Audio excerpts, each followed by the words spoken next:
Hello everyone. In today's presentation, I will be presenting intracranial space occupying lesions. In short, it is called as SOL. Learning objective of this presentation is classification and clinical presentation of neoplastic space occupying lesion, clinical presentation and management of glioma, then clinical presentation and management of tuberculoma, neurocysticercosis and brain abscess. Intracranial space occupying lesions. The term space occupying lesions clinically includes neoplastic and non-neoplastic lesions and parasitic cysts, inflammatory granulomas, abscesses. The incidence of space occupying lesion are 5 to 20 cases per 1 lakh population. Etiology of SOL. Most of the CNS neoplasm are thought to be arises from individual cell mutation. However, few factors has been shown to be of any significance. These are history of cranial irradiation, inherited disorders such as neurofibromatosis, tuberous sclerosis, multiple endocrine neoplasm, retinoblastomas, and hemangioblastomas as a part of von Hippel-Lindau syndrome. Then HIV infected patient, then metastatic tumor from the lung, which is commonest site, then breast, which is next commonest, then melanomas, carcinoma of prostate, uterine malignancy, ovarian malignancy. The tumors of brain produces neurological manifestation through the number of mechanisms. First and most important is tumor can invade, infiltrate and replace the normal parenchymal tissue, thereby disrupting the normal functioning of neuronal tissue. Second is the growth of intracranial tumors with accompanying edema that leads to rise in the intracranial pressure. Third is tumor proximal or close to the third or lateral or fourth ventricle may obstruct the flow of cerebrospinal fluid leading to hydrocephalus. Fourth is tumor which generates new blood vessel formation called as angiogenesis, disrupting the normal blood-brain barrier and promoting cerebral edema. And fifth is hemorrhage inside the tumor. So by this mechanism, tumor produces its manifestation. The cumulative effect tumors are invasion, edema, hydrocephalus, elevated intracranial pressure, and which impairs the cerebral perfusion. This causes rise in ICP, which in turn provokes the herniation of tissue through the foramen magnum. Tumor expanding in so-called silent areas of brain, such as the frontal lobe, which will be associated with more insidious clinical course, and these tumors tends to be larger at the time of diagnosis. So they will be diagnosing at later stages or when tumor has progressed to quite advanced stage. Some of the tumor may predominantly present with epilepsy without any features of neurological deficit and rise in the intracranial pressure. Examples are gangliomas, dysembryonic neuroepithelial tumors, then cavernous malformation. Most of the primary brain tumor do not metastasize. Rarely neuronal element tumors will metastasize first into the adjacent brain chiasma, then via hematogenesis spread to the distant sites. Classification of intracranial tumor and neoplastic lesion. This is the overview. The tumors can arise from neuroepithelial cells or neuroectodermal cells. The tumors of nerve sheaths, tumors of meninges, the lymphoma, which primarily from B cell lineage, then cyst and tumor-like lesions, then tumors of cellular region and local extension of regional tumor and metastatic and unclassified. This is an overview of a WHO classification which has been modified. Classification of intracranial tumor. This is a detailed classification. Tumors which are originating from neuroepithelial or neuroectodermal origin. These are astrocytoma, oligodendrogliomas, ependymoma, mixed gliomas, choroid plexus tumors, tumors of uncertain origin, neuronal mixed tumors, then glial tumors, then penile or parenchymal tumors, and embryonal tumors. The tumors which are originating from nerve sheath, this is a tumor which is arising from the nerve sheath. These are schwannomas, neurofibromas, and malignant peripheral nerve sheath tumors. Tumors of meninges, these are meningiomas, Mesenchymal, the non-meningothelial tumors, these are benign or malignant or hemopericytomas, then primary melanocytic lesions. Then lymphoma, which are usually B cell, has B cell lineage. Then cystic or tumor-like lesion, then Rethrick cyst, then dermoid cyst, colloid cyst, tumors of cellular region such as pituitary adenomas, craniopharyngiomas, then local extension of regional tumor, then metastatic tumors, and then unclassified tumors. Clinical features of space-occupying lesions. Clinical features depend upon the age of the patient, location of tumor, its nature and rate of growth, and its effect on cerebrospinal fluid pathways. As a rule, brain tumor will present with an insidious onset. The brain tumor occasionally may manifest like in a stroke. Generally, it is due to the secondary to the hemorrhage into the tumor.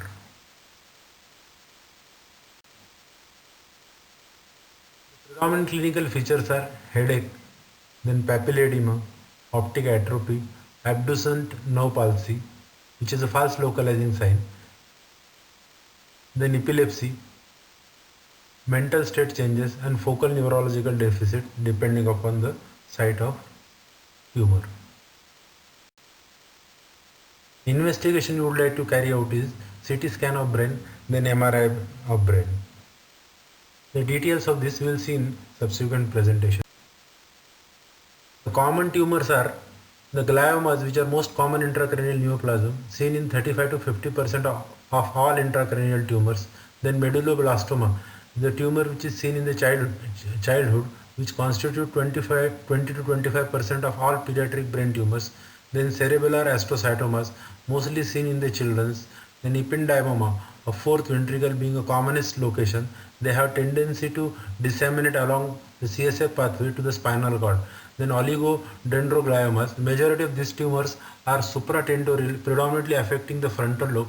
These tumors grow relatively slow. Then acoustic schwannomas, then meningiomas, pituitary tumors, craniopharyngiomas, and pineal regional tumors. Among that, the commonest is gliomas.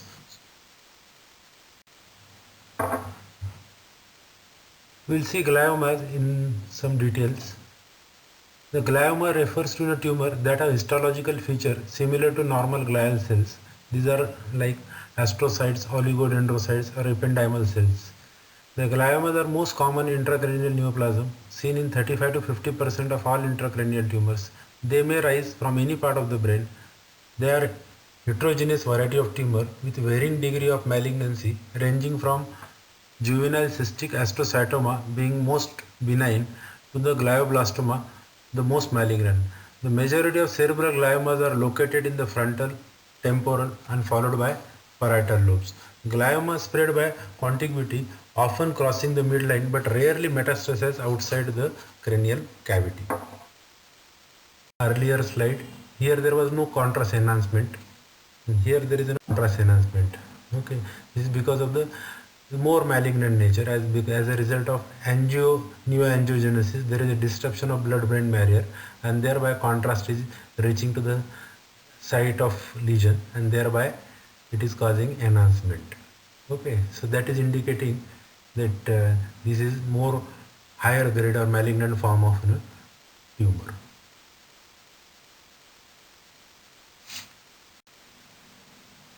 Glioma classification. As in 2016 edition of WHO classification, gliomas are classified based not only on histopathological appearance but also well-established molecular diagnostic tests. The key molecular diagnostic tests are IDH1 and IDH2 mutations, then 1p 19q coenzyme deletion, then ATRX mutation, then TP53 mutation.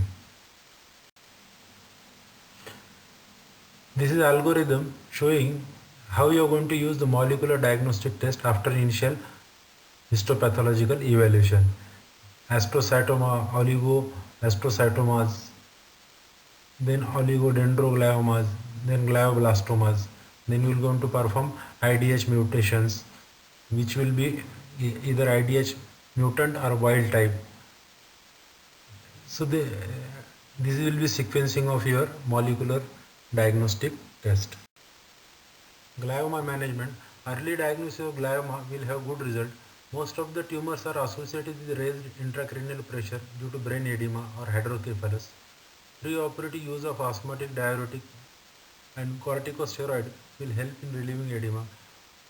Role of radiation, chemotherapy, and immunotherapy is decided on individual basis. Many brain tumors may be safely operated with morbidity and mortality being the same as that of surgery done for any other part of the brain. Then advances in the imaging, neuroanesthesia, operating techniques such as operating microscope, ultrasonic aspirators, then brain mapping techniques, neuronavigation, stereotaxy has improved the outcome of the cases and has been able to reduce morbidity and mortality. Then we'll move on to the next topic, that is brain tuberculoma. A tuberculoma develops following bacteremia which will leads to formation of granulomas. When granulomas aggregates together, which will form a tuberculoma. Tuberculoma occurs most commonly in the brain. They may also occur in the spinal cord. Tuberculomas are often clinically silent and may reach to considerable size in absence of meningeal inflammation. Headache, seizures, progressive hemiplegia, or signs of elevated intracranial pressure may be in their presenting manifestation.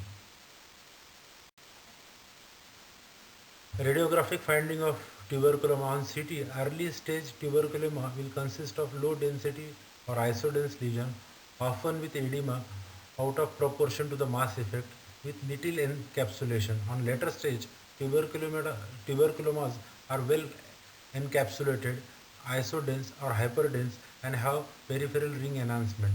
On MRI, tuberculoma will have hypointense on T1 weighted images and hyperintense on T2 weighted images. With contrast enhancement, there will be either ring shaped or homogeneous dish shaped enhancement. These are the images of tuberculoma on CT scan and MRI. First two, A and B, are of CT scan and C, D, E are of MRI. This 6-year-old male presented with a left-sided hemiplegia and seizures. A image is showing a large soft tissue density mass containing a central calcification. Mass is almost entirely involving frontoparietal region with somewhat slight midline shift also one can see here. And this B image, which is in a contrast enhanced CT, reformatted in coronal plane, shows a large mass with central calcification. Okay, almost this calcification has an appearance that of density equal to that of bone also, and there is enhancement of border in the contrast. The C image of same patient is T1 weighted sagittal sequence of MRI showing iso or hypointense lesion.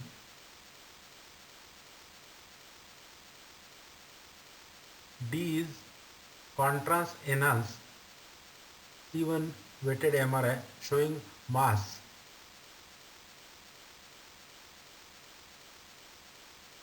with enhancement of rim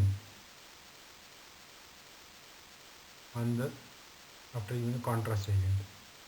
E is T2 weighted MRI showing characteristic low intensity mass and surrounding edema and midline shift and dilated or partially obstructed left lateral ventricle. So, you can see the ventricle has been bit collapsed and there is midline shift. For diagnosis of tuberculoma, tuberculoma should be suspected in the patient with a mass lesion of a brain with relevant epidemiological factors such as contact with the case of tuberculosis or family history of tuberculosis, malnutrition. Besides routine investigations in biochemistry, you would like to carry out HIV testing, then chest radiogram to look for any focus of tuberculosis. Definitive diagnosis can be established by needle aspiration for demonstration of acid-fast bacilli by Zn staining or by culture method. The surgical intervention should be avoided in tuberculomas because it can precipitate the tubercular meningitis. Also, one has to avoid lumbar puncture due to a rise in the intracranial pressure.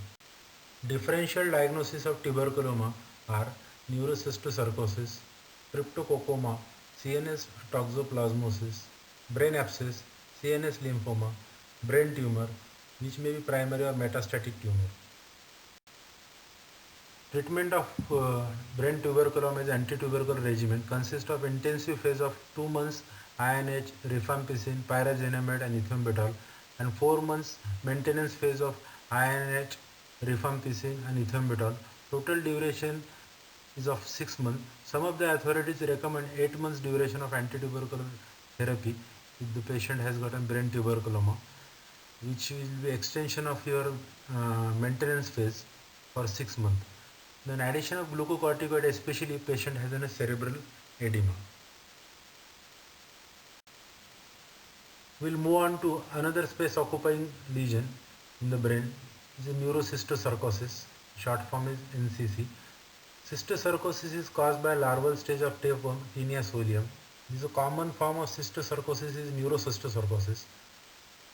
Most of the neurocystocercosis are asymptomatic and are identified incidentally via radiographic imaging performed for some other reason.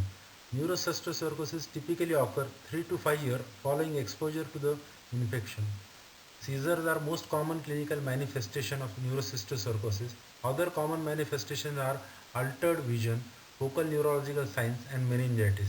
In the patient with a large number of parenchymal cysticerci, which will lead to intense immune response, which will further lead to diffuse brain edema that can cause clinical picture resembling encephalitis. These are seizures, headache, nausea, vomiting, impaired consciousness, reduced visual acuity, occasionally fever. Cysticercal encephalitis is a rare form of neurocystocercosis that typically present in children or young women. Cysticercal encephalitis can occur spontaneously or it can be precipitated by antiparasitic therapy. Imaging in neurocystocercosis. Patient with suspected neurocystocercosis should be evaluated with a CT scan of brain and MRI of the brain. CT is useful for identifying calcification and parenchymal cysticerci. CT is also useful for diagnosis of cysticercal involvement of eye and orbit.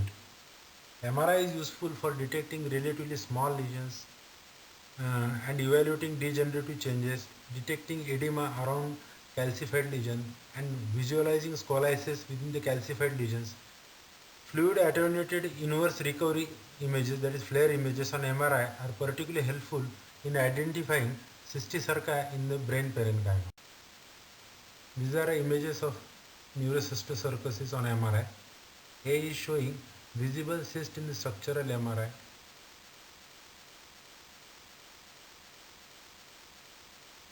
B is showing enhancing nodule on MRI. C is showing calcified areas on the MRI.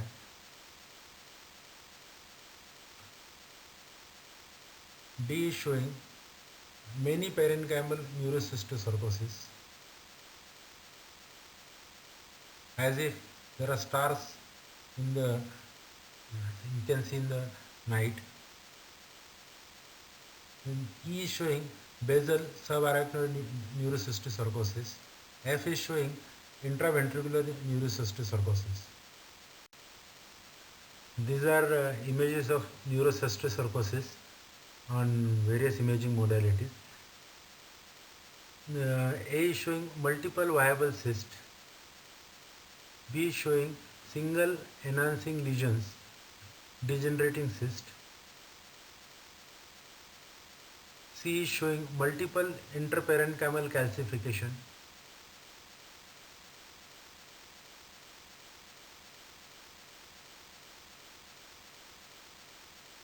D is showing intraventricular cysticercosis. E is showing basal subarachnoid cysticercosis.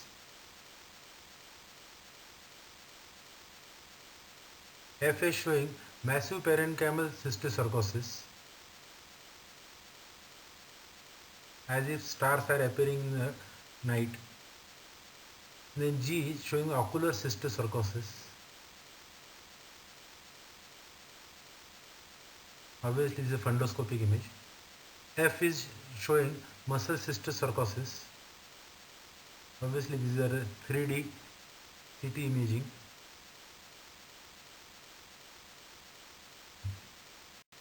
Serological test in neurocysticercosis, which is of diagnostic value. Test of choice is enzyme-linked immunoelectrotransfer blot, EITB. Treatment of neurocysticercosis. First is management of cerebral edema. Consists of corticosteroid therapy using IV dexamethasone 0.2 to 0.4 milligram per kg per day, that is 4 to 8 milligram thrice a day in 60 kg adult. To reduce cerebral inflammation, begin the therapy with corticosteroid at least 1 day prior to antiparasitic therapy and continue for a duration of antiparasitic therapy and followed by tapering over few days. Next is anti-seizure therapy using either phenytoin or carbamazepine or levetiracetam. Duration of therapy is until the patient has seizure-free interval of 6 months, then taper the anti-epileptic therapy. Next is antiparasitic therapy. If patient has 1 or 2 cysts, then albendazole. The dose is 15 mg per kg in 2 daily divided doses up to 1200 mg per day with food. That is 400 milligram BD or thrice a day. If patient has multiple cysts, then we have to add praziquantel 50 milligram per kg per day in 3 divided doses. Commonly available is in the 600 milligram formulation. The duration of therapy of antiparasitic therapy is 10 to 14 days. If patient has obstructive hydrocephalus due to intraventricular cyst, then CSF diversion via ventriculostomy, the placement of ventriculoperitoneal shunt or neuroendoscopic removal of cyst, and third ventriculostomy can be undertaken. Then we will move on to the next topic, that is brain abscess. Brain abscess is defined as a focal collection of pus within brain parenchyma, which can rise as a complication from variety of the infections, then following trauma and or following surgery. Pathogenesis of brain abscess. Bacteria can invade brain parenchyma either by direct spread or through the hematogenous seeding. Direct spread can occur if person has gotten a subacute or chronic otitis media or mastocytitis, then frontal or ethmoidal sinus infections, dental infection. Hematogenous spread may be responsible if person has gotten a chronic pulmonary infection such as lung abscesses, empyema, bronchiectasis, cystic fibrosis, then skin infection, pelvic infection, intra-abdominal infection, esophageal dilatation and endoscopic sclerotherapy for esophageal varices, bacterial endocarditis, cyanotic congenital heart diseases, pulmonary artery venous malformations. In brain abscess, certain source of infection may predict the organism which are responsible for formation of brain abscess.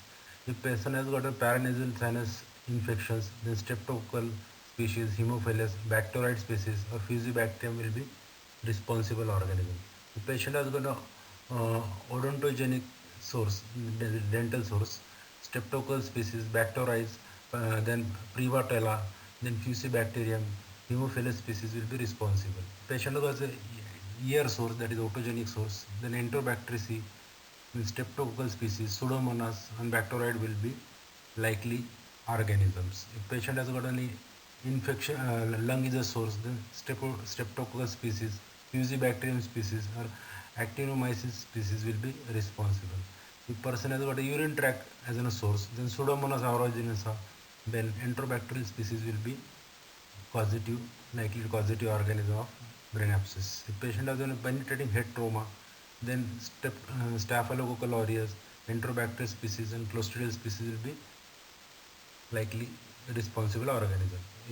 If person develops brain abscess following neurosurgical procedure, then Staphylococcal species, Streptococcal, Pseudomonas, Enterobacter species will be responsible organism. If person has a brain abscess following endocarditis, then Streptococcal viridans and Staphylococcal aureus is likely the source. If person has gotten brain abscess following congenital cardiac malformation, especially right to left cell, then streptococcal species will be likely responsible organism for brain abscess. Clinical presentation of brain abscess. Clinical features of brain abscess initially tends to be non-specific. The classical triad of headache, fever, focal neurological deficit is present only in about 20% of the patients with brain abscess. This results in a delay in establishing diagnosis by an average 8 days. So one has to keep in back of mind initial presentation of brain abscess is non-specific, and classical triad is only seen in small number of patients, that is about 20%. Symptoms of brain abscess: headache, which is seen in about 69% of the patient. Neck stiffness occurs in about 15% of patients with brain abscess, most commonly associated with the occipital lobe abscess or abscess that has leaked into the lateral ventricle. Then changes in mental status, lethargy, progressing to the coma are indicative of severe cerebral edema, and that is a poor prognostic sign. Vomiting generally develops in association with raised intracranial pressure. Physical examination in brain abscess. Fever is not a reliable indicator of brain abscess since it is only seen in 45 to 53% of patients. Then focal neurological deficit observed up to 50% of patients generally occurs day to weeks after the onset of headache. The seizure develops in 25% of the cases. That can be first manifestation of brain abscess. Grand mal seizures are particularly common in frontal lobe abscesses. Third and sixth nerve palsy indicates a rise in the intracranial pressure. Papilledema is late manifestation of cerebral edema and usually takes several days to develop. This finding is observed only in 25% of the patients. So papilledema is seen only in 25% of patients. Seizure is seen in 25% of patients. Focal neurological deficit is in 50% of patients, usually days or week after the onset of headache. Investigations in brain abscess. CT scan is not as sensitive as that of MRI for diagnosis of brain abscess, but it can be obtained more easily on an emergency cases. MRI of brain is a choice of investigation in brain abscess. Medical treatment of brain abscess is antibiotic. Empirical therapy consists of metronidazole 7.5 milligram per kg, usually 500 milligram IV every 6 or 8 hourly, plus either ceftriaxone 2 gram IV every 12 hourly or cefotaxime 2 gram every 4 to 6 hourly. For a patient with brain abscess from hematogenous spread, example bacteremia or endocarditis, injection vancomycin 15 to 20 milligram per kg dose IV every 8 or 12 hourly, not exceeding 2 gram per dose for empirical coverage of MRSA. The subsequent treatment has to be guided by an appropriate antibiotic as per the culture report. The duration of therapy for brain abscess is 4 to 8 weeks.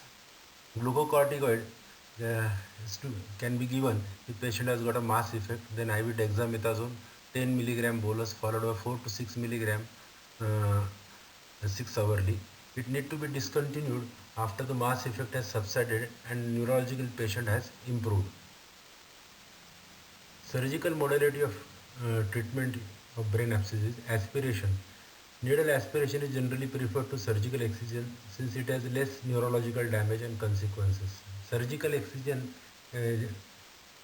generally results in greater neurological deficit. Surgical excision is to be undertaken if patient has gotten a traumatic brain abscess to remove the bone clip or foreign material. If person has gotten a encapsulated fungal brain abscesses, or he has gotten multiloculated abscesses. So this completes my presentation on space occupying lesion. Thank you.